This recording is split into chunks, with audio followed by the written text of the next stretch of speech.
Dan bahkan dalam Injil pada hari ini, mereka itu menjustifikasi atau mengklaim bahwa Yesus itu kerasukan setan. Kan lucu.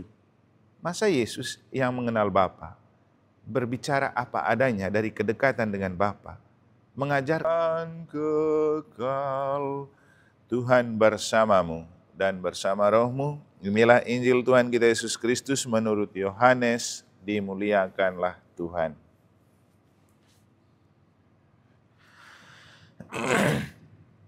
Sekali peristiwa, Yesus berkata kepada orang-orang Yahudi, "Aku berkata kepadamu, sungguh barang siapa menuruti firman-Ku, ia tidak akan mengalami maut sampai selama-lamanya." Kata orang-orang Yahudi kepada Yesus, "Sekarang kami tahu bahwa engkau kerasukan setan. Sebab Abraham telah mati dan demikian juga nabi-nabi. Namun engkau berkata, barang siapa menuruti firman-Ku, ia tidak akan mengalami maut sampai selama-lamanya. Adakah engkau lebih besar daripada bapa kita Abraham yang telah mati? Nabi-nabi pun telah mati. Dengan siapakah engkau samakan dirimu?" Jawab Yesus, "Jikalau aku memuliakan diriku sendiri, maka kemuliaanku itu tidak sedikit pun tidak ada artinya. Bapakulah yang memuliakan aku. Tentang dia kamu berkata dia adalah Allah kami, padahal kamu tidak mengenal dia. Sebaliknya aku mengenal dia. Dan jika aku berkata aku tidak mengenal dia, maka aku adalah pendusta sama seperti kamu. Tetapi aku mengenal dia, dan aku menuruti firman-Nya. Abraham, bapamu, bersukacita bahwa ia akan melihat hariku. Ia telah melihatnya dan bersukacita."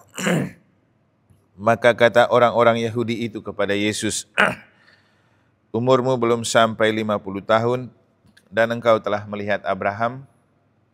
Kata Yesus kepada mereka, "Aku berkata kepadamu, sesungguhnya sebelum Abraham jadi, aku ada." Lalu mereka mengambil batu untuk melempari dia, tetapi Yesus menghilang dan meninggalkan bait Allah.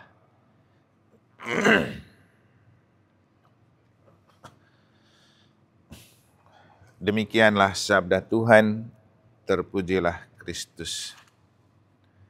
Bapak, Ibu, saudara-saudari, adik-adik dan anak-anak sekalian yang saya kasih dalam Tuhan, tidak terasa penantian kita untuk merayakan misteri Pekan Suci sudah semakin mendekat. Dan hari ini kita memasuki hari keempat Pekan Sengsara atau hari Kamis. Itu berarti dalam tempo 3 hari lagi kita akan memasuki Pekan Suci. Dan bacaan-bacaan suci yang ditampilkan dalam beberapa hari ini menampilkan sosok Yesus yang selalu dipertentangkan dan dipersoalkan oleh orang-orang Yahudi. Tentu kalau kita mengenal latar belakang, orang Yahudi memang pada awalnya sudah tidak suka dengan Yesus, hal yang membuat mereka selalu menampik dan juga tidak menerima apapun yang Yesus sampaikan dari apa yang Yesus kenal dengan Bapa dan dari kedekatannya dengan Bapa. Memang ada beda pemahaman antara orang Yahudi mengenal Bapa dan Yesus mengenal Bapa. Orang Yahudi cuma mengenal Bapa Abraham, sedangkan Yesus mengenal Bapa Abraham dan Bapa yang memperkenalkan dan mengangkat Abraham menjadi bapa bangsa. Kalau kita simak dalam bacaan pertama, kita menemukan bagaimana Allah yang oleh Yesus disapa sebagai Bapa itu mengangkat Abraham menjadi bapa bangsa melalui sebuah perjanjian. Maka di sini, di atas Bapa Abraham masih ada Bapa Allah yang mengutus Yesus. Tapi orang Yahudi tidak memahami Bapa yang mengangkat Bapa Abraham menjadi bapa bangsa.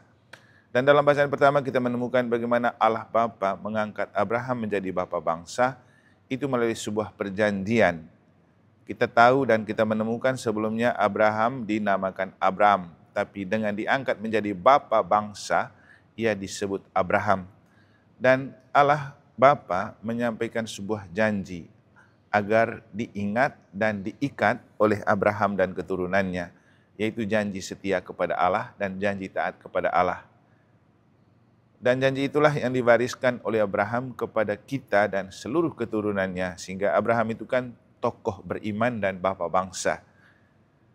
Yang diimani oleh Abraham adalah Allah Bapa, Bapa yang mengutus Yesus. Orang Yahudi tidak mengerti dan memahami Bapa yang mengangkat Abraham menjadi bapa bangsa, apalagi yang mengangkat Yesus menjadi anaknya. Nah, inilah perbedaan pemahaman. Kenapa ada perbedaan?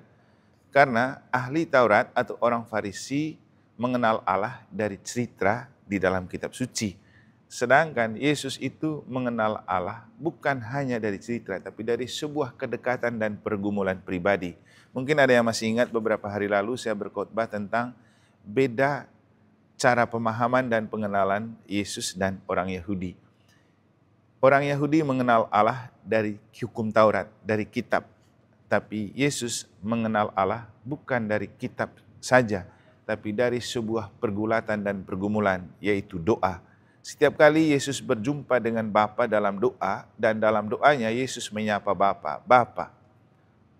Dan Yesus selalu meminta restu Bapa untuk apapun yang dia lakukan. Itulah kenapa dalam Injil, Yesus berani bercerita dan mengakui bahwa aku dan Bapa itu satu. Aku datang dari Bapa.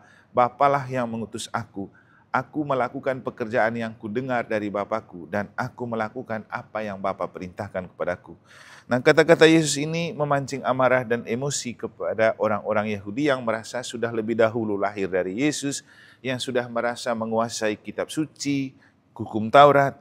Dan ketika Yesus berbicara tentang kedekatannya dan kesatuannya dengan Bapa dan mengatakan bahwa barang siapa menuruti firman-Ku, ia menuruti firman Bapa, dan barang siapa menuruti firman-Ku ia memperoleh hidup yang kekal, mereka itu marah.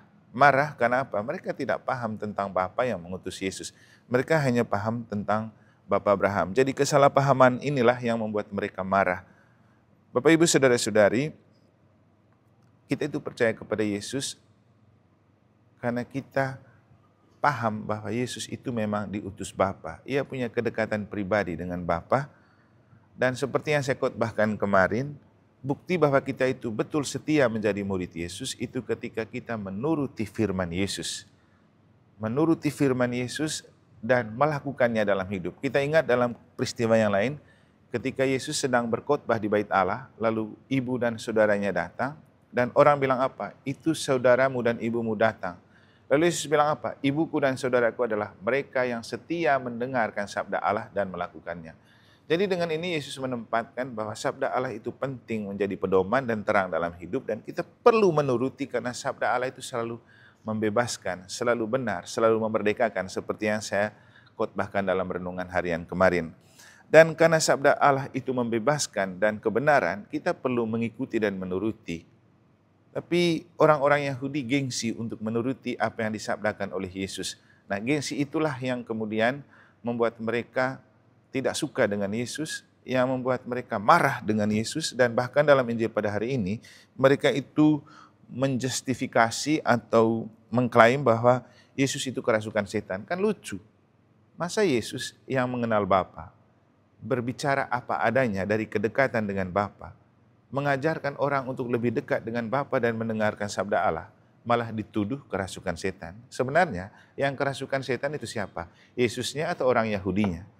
Jadi inilah kalau orang sudah terlanjur membenci dan tidak suka, ia bisa bebas berbicara dan menilai tanpa dia mengenal dirinya dan mengenal lebih baik orang lain.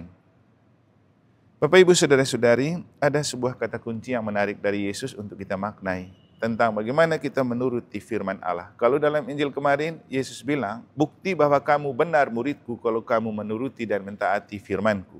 Dan hari ini ternyata menuruti firman Allah bukan hanya sebagai sebuah penegasan bahwa kita betul murid Yesus, tapi juga sebuah investasi untuk hidup kekal. Dan Yesus bilang apa? Aku berkata kepadamu, sungguh barang siapa menuruti firman-Ku, ia tidak akan mengalami maut sampai selama-lamanya. Jadi menuruti firman Allah itu sebuah investasi untuk masa depan, untuk hidup kekal, hidup abadi, kembali kepada Allah. Dan bagaimana supaya kita menuruti firman Allah? Tentu kembali ke hati. Hati yang dijadikan sebagai sebuah lahan yang subur dan empuk untuk benih sabda Allah itu tertabur, berkecambah, bertumbuh, dan berkembang. Jadi hatilah yang menjadi lahan terbaik untuk kita menuruti atau tidak menuruti firman Allah. Maka sebuah kata-kata dari referen dari bait pengantar Injil baik untuk kita maknai. Janganlah keraskan hatimu, tetapi dengarkanlah suara Tuhan. Janganlah keraskan hatimu, tapi dengarkanlah suara Tuhan. Karena bayangannya begini, kita menabur benih di sebuah lahan yang keras, itu pasti tidak akan bertumbuh. Tapi kita menabur benih di sebuah lahan yang subur, humus, empuk, lembut, itu pasti akan mudah berkecambah dan bertumbuh. Hati kita itu mestinya menjadi sebuah lahan yang empuk, lembut, subur untuk benih sabda Allah itu tertabur, lalu ia menghasilkan buah sebelum ia bertumbuh dan kita membiarkan Allah yang memberikan pertumbuhan. Nah, mungkin kita bisa mengambil contoh keras hati itu terjelma dalam diri orang Yahudi yang begitu Yesus berusaha berbicara dan memperkenalkan diri dan kesatuannya dengan Bapa, mengajak mereka untuk mendengarkan suara Bapa dan menuruti firman Allah, mereka tetap berkeras hati, dan kekerasan hati itulah yang membuat mereka salah menilai Yesus dan menganggap Yesus bahkan sebagai orang yang kerasukan setan. Bapak Ibu, penting jaga hati, dan kita sudah tinggal beberapa hari memasuki pekan suci. Tuhan tidak butuh yang lebih di antara persiapan kita. Tuhan butuh, jangan lupa mengkondisikan hati, lembutkan hati, ampukan hati, dan jadikan hati sebagai lahan yang subur, agar misteri yang kita rayakan pada pekan suci tentang sengsara, wafat, dan kebangkitan Yesus mengubah hati kita, menata hati kita, dan paling penting, membuat hati kita menjadi lahan yang subur untuk kita makin tumbuh subur dalam iman, dan menjadikan hati kita sebagai lahan yang subur untuk benih sabda Allah itu bertumbuh dan berkembang. Sehingga harapan akan iman yang tangguh, harapan akan iman yang militan, betul tumbuh dari kedalaman hati, karena hati kita telah menjadi lahan yang subur untuk benih sabda Allah, dan hati kita menjadi tempat yang pantas dan layak untuk mengalirkan dan menjadikan dunia itu sebagai buah atau tempat di mana orang menikmati buah dari sabda Allah yang bertumbuh dan berkembang di dalam hati kita.